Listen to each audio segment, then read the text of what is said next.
Well, let's move on and talk about your book, A Mountain Pearl here. We've got the book here, and this is very exciting to me because it's Appalachian Reminiscing and Recipes. And tell me, how did this all come about?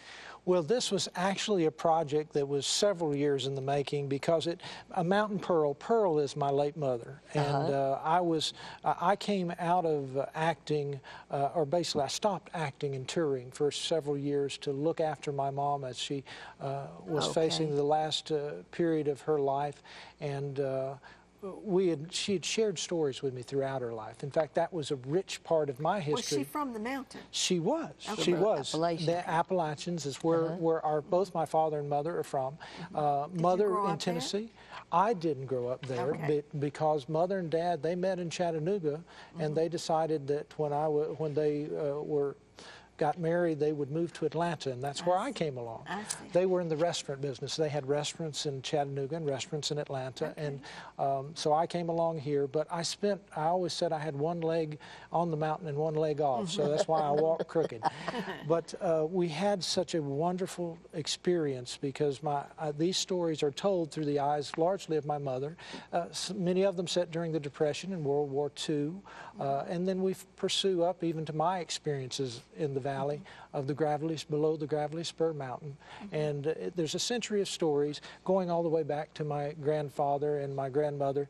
And now, are these recipes, are they from your mother? What are the recipes about? The recipes are from my mother and grandmother. They're actually passed down.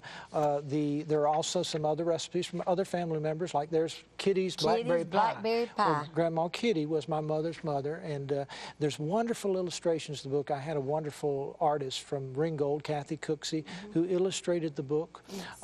There are funny stories throughout it, not only the stories that relate to my mom, but I call them country funnies from my comedy. You know, I've traveled for many years on the festival circuit and performing, but I'm considered also a comedian. So many of my stories are in the book. I would not think of you as a comedian. No, well, neither would I. You know, even Minnie Pearl had her demure side. So, That's true. But you know, country comedy is a unique talent, and I trained under some of the best. I was blessed to be on the Grand Ole Opry and working for them for 13 years, appearing for them on various shows, and working with some of the greats like Bill Monroe and Jim and Jesse. Of course, Mr. Acuff was a big avid supporter of mine, and so music and the country, old-fashioned arts of comedy and music, and that's why I shared some of the Appalachian styles in my portion of the program.